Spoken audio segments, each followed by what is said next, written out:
Jeanne, animatrice nature pour l'Office national des forêts.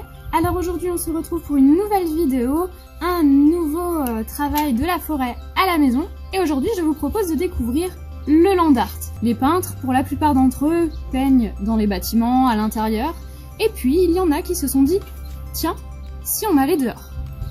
Du coup, ils sont sortis. Mais vous imaginez bien, emmener tout le matériel, les pinceaux, le tableau, les pots de peinture, etc. Ça fait beaucoup de choses à transporter.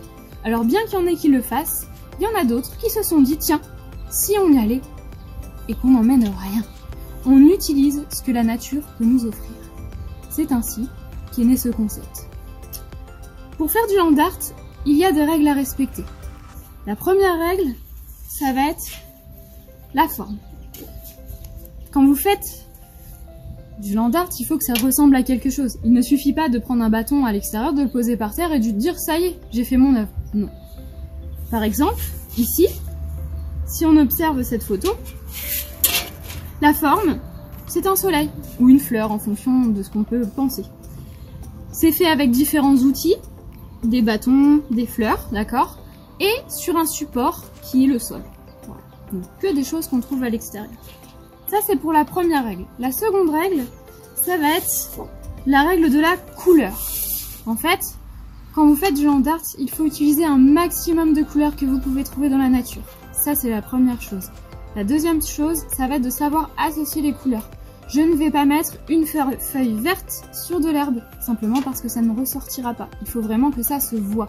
Si on regarde cette œuvre par exemple, on voit que le vert ici ressort très bien sur ce rectangle, le blanc également, le marron à peu près.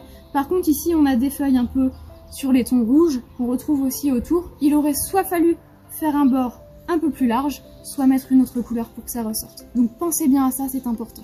N'hésitez pas quand vous faites des œuvres à prendre du recul pour les voir de loin et voir si on les voit très bien. La dernière règle, un peu plus compliquée à comprendre, c'est la régularité. La régularité, ça fait penser un petit peu à répétition. En fait, quand vous allez faire votre œuvre, le but ça va être de répéter les éléments. Comme ici par exemple, sur cette œuvre, on répète les couleurs, vert clair, vert foncé, vert clair, vert foncé. Mais si on reprend par exemple la première œuvre de tout à l'heure, ici, on a un jeu avec les bâtons. Un grand bâton, plusieurs petits, un grand bâton, plusieurs petits, etc. Donc on peut jouer soit avec les couleurs, soit avec les éléments qu'on utilise, mais il faut de la répétition, de la régularité.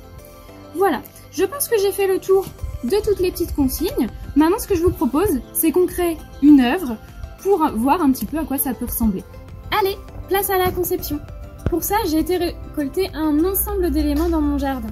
J'ai pris de la mousse, des bâtons, j'ai pris également des feuilles, plein d'éléments que j'ai pu trouver du coup à l'extérieur.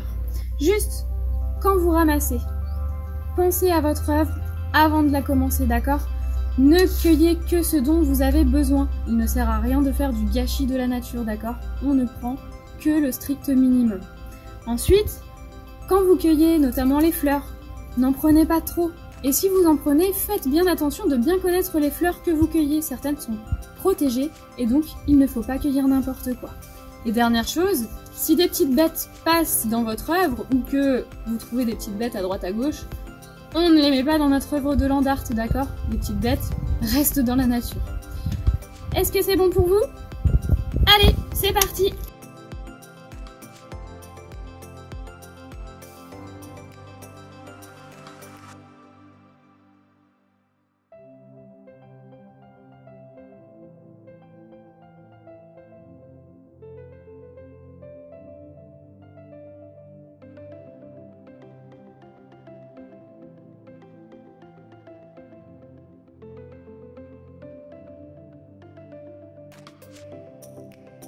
Et voilà, j'ai terminé mon œuvre. Alors à votre avis, qu'est-ce que ça représente? Tadam! Un hibou. D'ailleurs, je vais en profiter pour vous poser une petite question. Est-ce que vous connaissez la femelle du hibou? Qui est-elle? La chouette. Ah non, non. En fait, la chouette, c'est une autre espèce. Le hibou et la chouette sont deux espèces différentes. Les hiboux, on les reconnaît grâce à leurs aigrettes sur la tête, que la chouette n'a pas. Du coup, La femelle du hibou, c'est un hibou. Et le mâle d'une chouette, eh bien c'est une chouette également. Alors, ces œuvres, elles sont éphémères, elles ne vont pas durer dans le temps. Il peut y avoir du vent, il peut y avoir de la pluie, bref, tout plein d'éléments qui peuvent la perturber.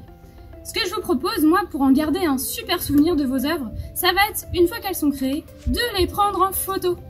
Et une fois qu'elles sont en photo, comme ça, vous en gardez un souvenir. Alors, préparez-vous, récupérez votre matériel et à volant d'art, c'est parti!